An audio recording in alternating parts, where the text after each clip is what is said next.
প্রিয় দর্শক বন্ধুরা, আপার প্রাইমারি থেকে উঠে আসছে ডিসেম্বর মাসের মধ্যেই সবার নিয়োগের প্রসঙ্গ নিয়ে গুরুত্বপূর্ণ খবর এবং কাউন্সেলিং নিয়ে কিছু প্রসিডিওর এবং সেক্ষেত্রে কমিশনের বিশেষ কিছু পদক্ষেপ। অবশ্যই আর্জেন্ট ভিডিও, আর্জেন্ট তথ্য, এই ভিডিওটা তাই আপনাদের জন্য ক্রিয়েট করতেই হচ্ছে। ভিডিওটিকে শেষ পর্যন্ত অতি অবশ্যই ওয়াচ করবেন, চ্যানেলটিকে এখনই সাবস্ক্রাইব করে নিয়ে সঙ্গে থাকবেন। চলুন আমরা কথাবার্তা না বাড়িয়ে মূল টপিকে ফোকাস করে সম্পূর্ণ বিষয়টিকে জেনে নিই। কার্যত ডিসেম্বরের মধ্যেই সবার নিয়োগের প্রসঙ্গ এবার উঠে আসছে বিশেষভাবে, এবং এই সংক্রান্ত বিষয়ে জানা যাচ্ছে যে কাউন্সেলিং শুরুর আগে কার্যত বাংলা মাধ্যমের সংশোধিত শূন্যপদ ঘোষণা করে দিয়েছে ইতিমধ্যেই West Bengal central school service commission. সেখানে 750+ অর্থাৎ প্রায় 800 কাছাকাছি স্কুলের নাম, ঠিকানা ইত্যাদি ভুল প্রকাশিত হয়েছিল, সেগুলো কিন্তু নতুন করে রেকটিফাইড করে দেওয়া হয়েছে এবং এই কাজে কমিশন অত্যন্ত তৎপরতার সাথে কিন্তু পদক্ষেপ গ্রহণ করেছে। বোঝা যাচ্ছে যে 11ই নভেম্বর থেকে বাংলা মাধ্যমের যে কাউন্সেলিং বিভিন্ন বিষয়ের ক্ষেত্রে শুরু হতে চলেছে, তাতে প্রার্থীরা যাতে খুব সহজেই এই সমস্ত বিভ্রান্তিকে অতিক্রান্ত করতে পারেন, তার জন্যই কিন্তু কমিশনের এই প্রচেষ্টা এবং এই লিস্ট ধরেই কিন্তু কাউন্সেলিং প্রসিডিওর এগিয়ে চলবে।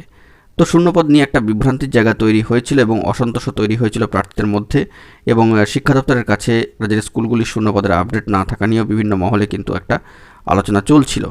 সম্প্রতি একটি আরটিআইয়ের উত্তরের শূন্যপদের হিসাব না দিতে পারার ক্ষেত্রেও কিন্তু এরকমই বার্তা উঠে এসেছিল। তবে সংশোধিত শূন্যপদ প্রকাশিত হয় আপাতত কাউন্সেলিং প্রসিডিওরটা নির্বিঘ্নেই হবে বলে আশা করা যাচ্ছে। কমিশন এই বিষয়ে কিন্তু অত্যন্ত সদর্থক। প্রার্থীদের একাংশ অবশ্য দাবি করছেন যে প্রথম দফার সঙ্গেই কিন্তু ওয়েটিং লিস্ট থেকে ক্যান্ডিডেটদের নিয়ে বা ডেকে দ্বিতীয় দফার কাউন্সেলিংও শুরু করে দিতে হবে, তাহলে ডিসেম্বরের মধ্যে সবাইকে নিয়োগ করা সম্ভব হবে।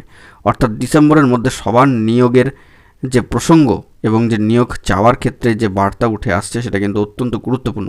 কমিশন নভেম্বর মাসের শেষ থেকে শুরু করে সামগ্রিকভাবে সমগ্র ডিসেম্বর মাস জুড়ে কী ধরনের স্টেপ বা পদক্ষেপ নেবে সেটাই দেখার বিষয়, কিন্তু ডিসেম্বরে মাসে কিন্তু অনেকটাই ক্লিয়ার হবে এই প্রসেস, তা কিন্তু বোঝাই যাচ্ছে। প্রথম দফায় প্রচুর সংখ্যক প্রার্থীর অনুপস্থিতি লক্ষ্য করা গিয়েছে। প্রার্থীদের দাবি দীর্ঘ 10 বছর ধরে তারা নিয়োগের অপেক্ষায় রয়েছেন। কমিশন এক্ষেত্রে যেন আর কোনো ধরনের দেরি না করেন। অতএব দেখা যাচ্ছে যে কাউন্সেলিং প্রসিডিওর নিয়ে কমিশন ইতিমধ্যেই জোর পদক্ষেপ শুরু করে দিয়েছে।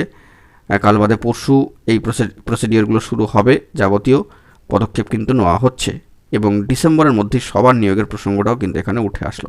দেখা যাক পরবর্তী ক্ষেত্রে কী খবর উঠে আসে। বন্ধুরা, এখন এই পর্যন্তই। গুরুত্বপূর্ণ আপডেটগুলি পাওয়ার জন্য চ্যানেলটিকে অতি অবশ্যই সাবস্ক্রাইব করে নিয়ে সঙ্গে থাকুন। ধন্যবাদ।